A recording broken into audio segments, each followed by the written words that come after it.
Well,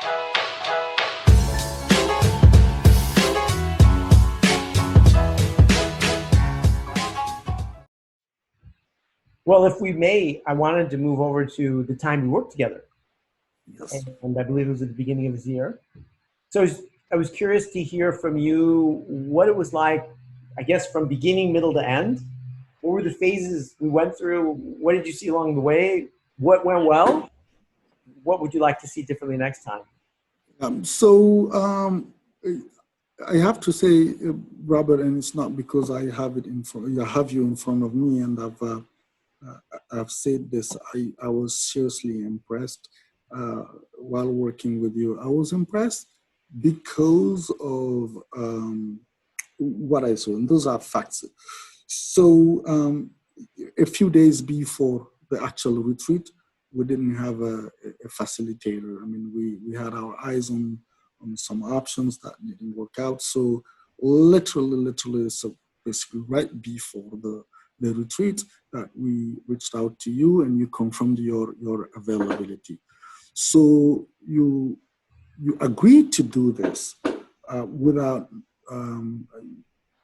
you probably knew our institution from far, but without really knowing the new RBM, what our new mission was, what our goal was, what our objectives were, and how we were structured, how we were functioning, and what were our challenges, and so on. So with very little knowledge of the institution and very little time to prepare, we put, let me use that word, that pressure on you to facilitate our retreat, not just us as a small team, but us and some of our key partners that actually co-chair our partner committees. So the way you took the very little limited guidance that we provided, you massaged it, you brought in your experience and your tools, the tools that you had, and made the retreat, give it the meaning and the content and the dynamic, the level of engagement we all had, just fantastic. When I told the group that, when I told them when you agreed to do that, literally 2-3 days before the retreat, they all did not believe it. So between sessions, you and one of our senior colleagues and myself would just get together, and they would continuously and routinely seek for feedback. Is this going the right way? Is this what you want?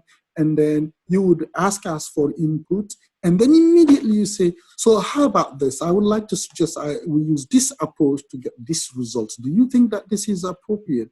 I liked the fact that it's like you had this furniture with different drawers. So whenever we said to you, well, this is the question that we would like to answer here, you would say, well, you would pull this drawer. How about this tool to help answer this? Because given the time that we have, so that we don't go all over the place, seems to me that's the quickest, fastest way to get to what you want. This would be, what do you think? And we would quickly look at it, and you would take that tool that, let me use that language, that was just tender, that was just generic, that was not necessarily made for us, but in no time, you will take it and adapt it to our context and situation and just produce something that was fantastic. And throughout the process, you never showed us that you were impatient, that we didn't give you sufficient time. You were engaged, you were friendly, you were actually even, I wouldn't say joking, but you found your own ways to make people who are talking, presenting, comfortable, relaxing them, and so on. So I really enjoyed it and look forward to working with you next again. And my feeling is that given that dynamic that we had and the exchange that we had, now you know better the organization and where we are, I think we would just gain by continuing to work with you moving forward. It would be my unique pleasure. And just a question in terms of what have been some of the outcomes since that retreat? Oh, yes. So if you remember at the end of the retreat, towards the end of the retreat, we came up with a macro level action plan. So we actually continued to work on that and actually ticked a lot of boxes despite the COVID-19 context and situation. We were able to accomplish a lot. If you remember, I'll just give some practical examples just to make this real.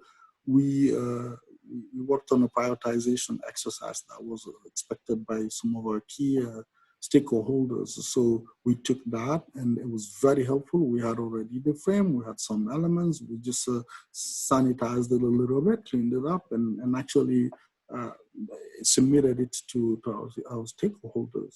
And so that's just a great example. Another example was just the challenges that we were facing, and also the approach towards developing our next strategy. And we already have a team that is already working towards the strategy development. So we made tremendous progress towards the implementation of the action plan that resulted from the recommendations that we developed through that retreat. So it wasn't just a retreat just to talk and exchange, it was an action-oriented retreat, and I'm glad to report that we're already implementing some of the recommendations and action plans.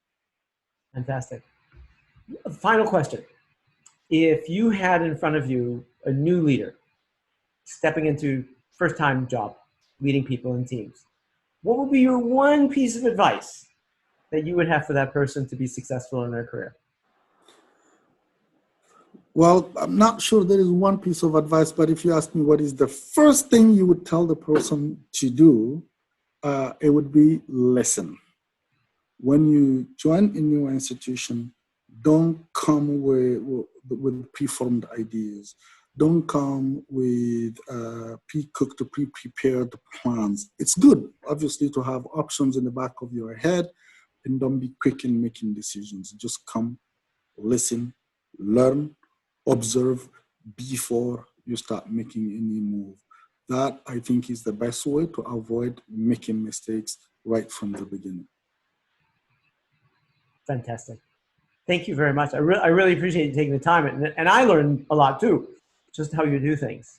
And I know you work in constraints. You know, you don't have everything you need, and I see that, you know, the milestones of success, and I salute you. It's a very noble cause, and I'm just wondering what it's like to get up every morning and know that you're preventing deaths, helping people's lives.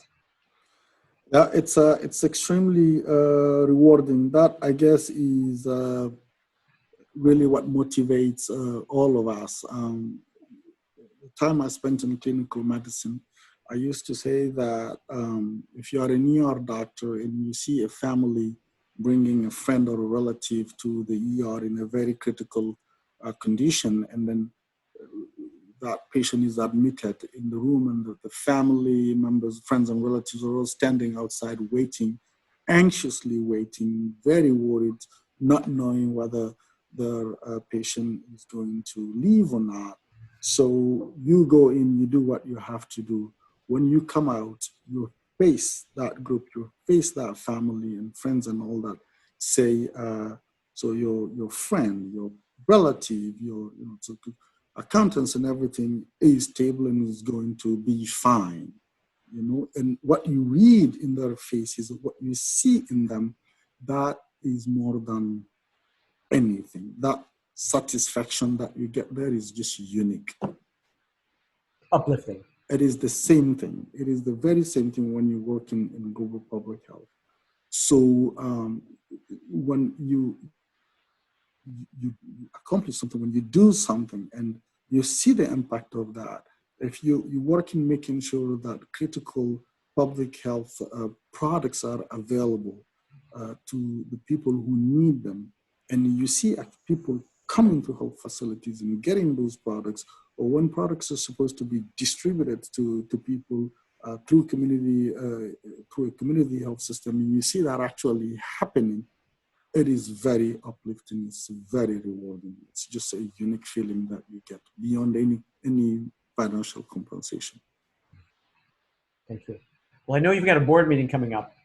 And speaking of the board meeting, just curious, how do you interact with stakeholders outside your organization to make sure that they're also a visible driving force in what you do? So we are a partnership, as you know. We're a partnership of more than 500 partners. Our organization is the largest platform for coordinated action against malaria. So frankly, it's very difficult to say that the organization is limited to this group. We interact. It's a public health institution, so we routinely engage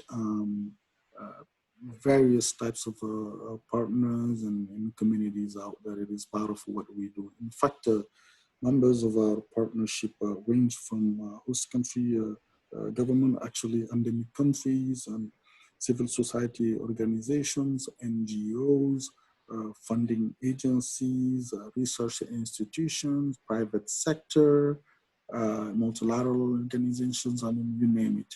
It's really an open and large platform.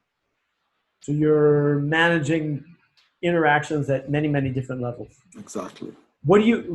Final question before we go, what is the thing that you need to be most careful of when you're dealing with so many stakeholders?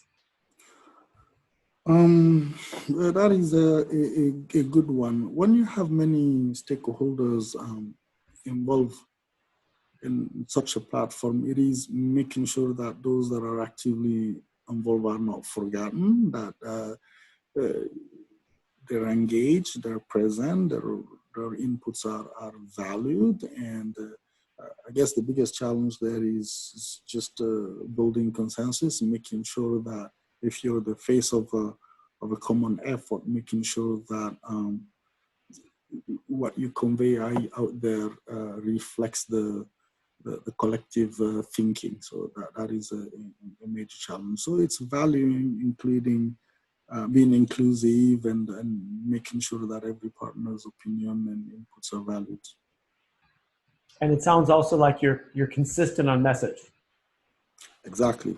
To one and to the other. Okay. Exactly. Great.